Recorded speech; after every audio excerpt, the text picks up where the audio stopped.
Good morning, everyone. I have Michelle Bulriss, who just told me she's in Arizona, which is definitely a lot warmer, regardless, than Michigan is today. But we both have sun, so that is nice, and we can enjoy that. I'm so excited that you're here with me. You have a really interesting and passionate story. You're an author, illustrator. Um, you come today to talk about your book and a little bit about nonprofit world. And you just have a really unique story that I'm going to let you talk about who you are and introduce yourself to those who are jumping on and catching up and going to talk with us today. So I'm really excited. Welcome. Thanks for being here. Who is Michelle Bulriss what who and what is Sock Lobsters all about? It's such a fun name. So it's gonna capture your attention, no doubt. Well, hello. I'm Michelle Bulriss. Who am I? I am a very eclectic, unique, wacky individual who has done a lot of things with my short life so far. I've traveled the world. I've sung in the Vatican. I've sung in Russia, China. I've sung all over the world with an international touring choir, and music was kind of my first introduction into the world of creativity. And since then, I have found myself doing things with art and uh, have expanded that to be uh, really anything. I started writing a lot more and kind of fell into the children's picture book uh, Hmm. niche on accident almost, but it's been a great ride. Um, let's see, I got my undergraduate in international and global studies and business administration and peace studies. And then I went and got my master's in nonprofit leadership and management. All of my education and everything I did advanced with honors. I graduated early from all of it. I graduated in 3 years from high school and then in 3 years from college and then early from my master's program. So I'm a little bit of an overachiever, uh, partially because both of my parents are teachers and we all have that mindset where we're just trying to consistently be better and grow and learn from our mistakes and become the best that we can be. Hmm. So, from most of my life, I have been working really, really hard to try and help others to learn and grow from what I've learned. I didn't expect to be a teacher. I thought when I was a little kid I was going to be a teacher. I always said I was going to save the world. And then my parents convinced me not to go into teaching, and I still somehow ended up going into teaching. Uh, just because it naturally felt right. Yeah. Well, And I think it's funny that they didn't want you to, yet right now more than ever, our teachers are such heroes. And so, for that, thank you, because I'm not sure that teachers or those who educate, um, get enough thanks for sure. Um, but do your parents still teach?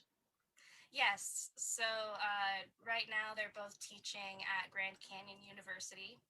And my dad also teaches at Arizona State University. Okay, And I think he's teaching a couple at Maricopa Community College still too. that's great. Uh, I used to joke that combined they taught at every school in the state together because they basically did. But Yeah. uh, I'm not exactly sure which ones they're doing right now. My father's still recovering. He just had a massive double bypass open heart surgery. Mm. So he is at home recovering right now. And we, I'm taking care of both of my parents and we all got sick recently. So we're all Oh, recovering yeah. from that. You got to be careful, especially right now in Arizona is not a great place with COVID as well, it sounds like. So, Yeah, yeah. definitely. So what really gave you the I mean, it's not a far jump. I think that when you're a teacher, you have passions to keep educating your kids, the kids in front of you somehow. And I see a lot of teachers who say, oh, I want to paint, or I want to write a book. They don't always do it, but that somehow it's sometimes in them. What was the inspiration behind your children's book, which is called Sock Lobsters?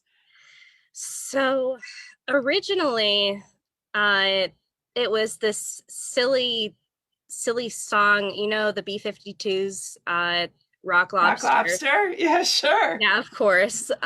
You don't look old enough to know that song. I'm an old soul. It happens. It's just kind of how I am. Yeah. But I was joking around about that song, and I said that I should make a parody of that song called Sock Lobsters. Oh my And I God, did. I fun. wrote this whole parody of it, and it was really funny. And it was basically like, I was at a laundromat. Everyone was washing my socks, but they weren't my socks. They were sock lobsters. And Oh it my, it's went on, funny. and it was very silly. But I said that it would make a great children's book. And it was only until recently when I got a push from some of my fan base to actually go and take that first step into it, that it really became anything. And once I dived in, it was meant to be. It was all set up. I was really nervous because I've never written a children's book. I've never done anything where I've worked on publishing outside of the academic world. So I was really concerned about how all of that would work, what would happen, what my next steps would be, how I would integrate my audience and move forward into that market. But it all kind of fell into place. I didn't think that I was talented enough to be an illustrator, but uh, I think my socks are cute. They think they're cute, so that's all that really matters. See them. Yeah, I was going to say I wanted you to hold the book up. Yeah. Where can people find the book? Well, you can find it on Amazon, Target, Walmart, like online at a lot of different places, but it's most easily found on my website, socklobsters.com. But the original intention of the book was for me to try and find a way to communicate with children about some of the more intense and complex emotions associated with loss and grief, Hmm. especially in this time of COVID and with everything else that's going on in the world right now. There is a lot of loss that people are trying to deal with and handle. And it's a lot more complex than simply, I'm sad. Hmm. And a lot of times, children pick up on those things a lot better than we think they do. Not only do they experience the stages of grief the same way we would, but they notice those things, and Hmm. they just don't have the same way to label them and understand them the way that we do. So I wanted to create a means of communication and give some of the tools to parents and teachers and counselors so that way they could open up those aspects of communication between children and adults so that way they can understand better what's happening and what they're feeling and why they're feeling like that and understand that it's normal. And it's so true because our kids do understand and feel and see um, everything around us. They're sponges. I mean, Mm-hmm. they're absolutely sponges, and they take in the day we're having. And in regards to whatever day they're having, they also take in what we're having. And and I think it's important for parents to be honest with the day they're having, um, because it's going to be reflective in a house. and to have that communication. Um, and also notice the day the kids are having, because that reflects. I always say, there is that old saying, you're only as happy as your happiest child, and there's something about that. And so it works both ways, but we have the skills to communicate. Our kids don't always, nor do they always, doesn't matter the age, always open up. Um, and I've talked to many therapists and business coaches alike. And in this time that we're all going through, our kids, we can't explain this pandemic.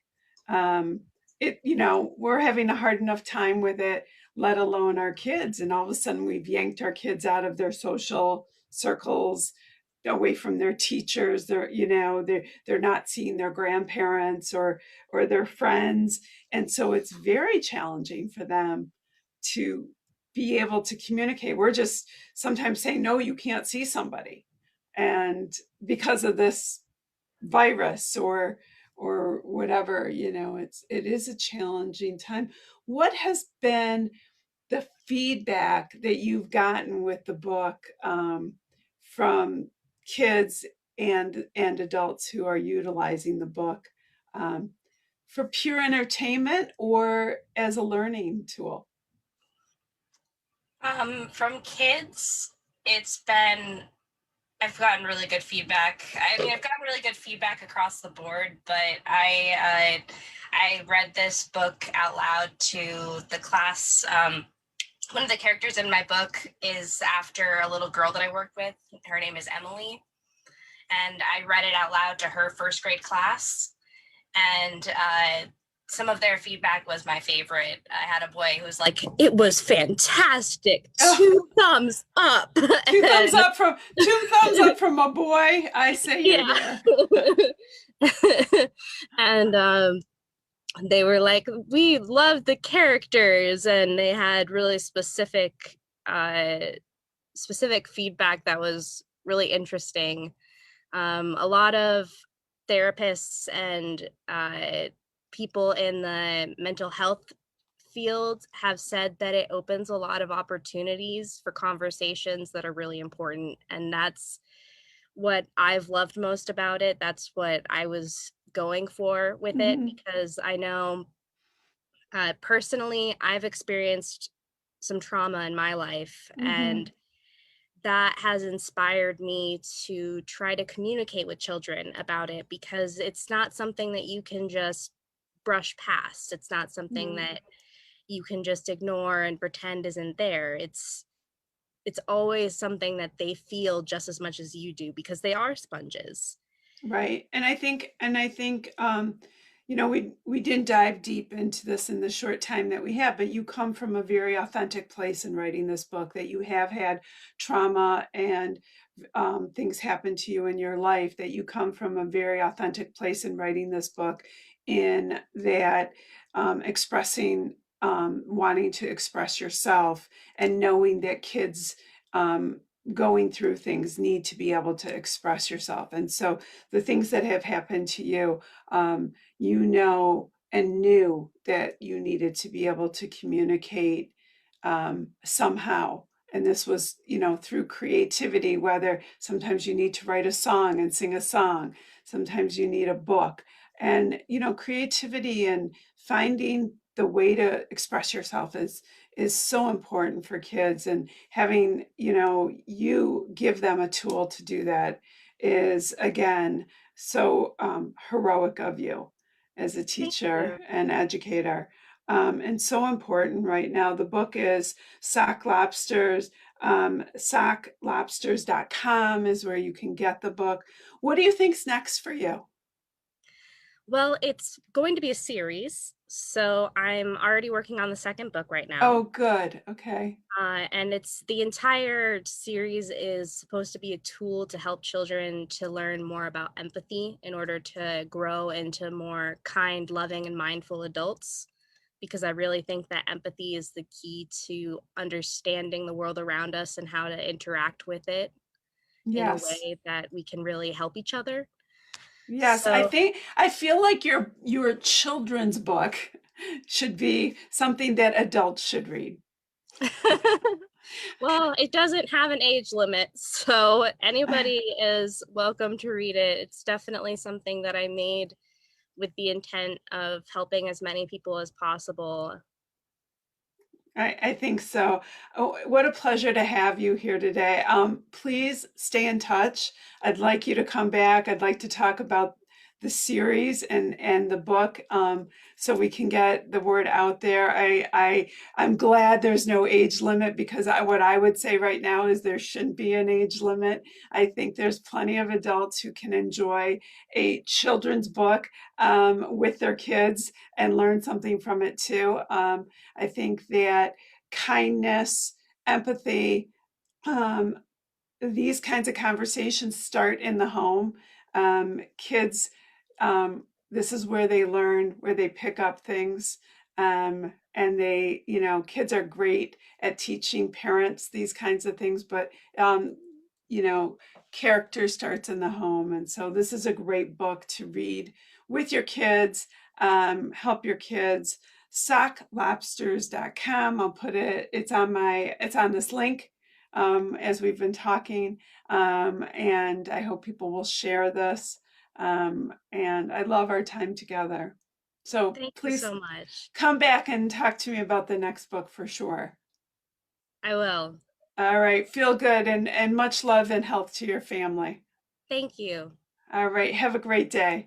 You too. Bye. Bye.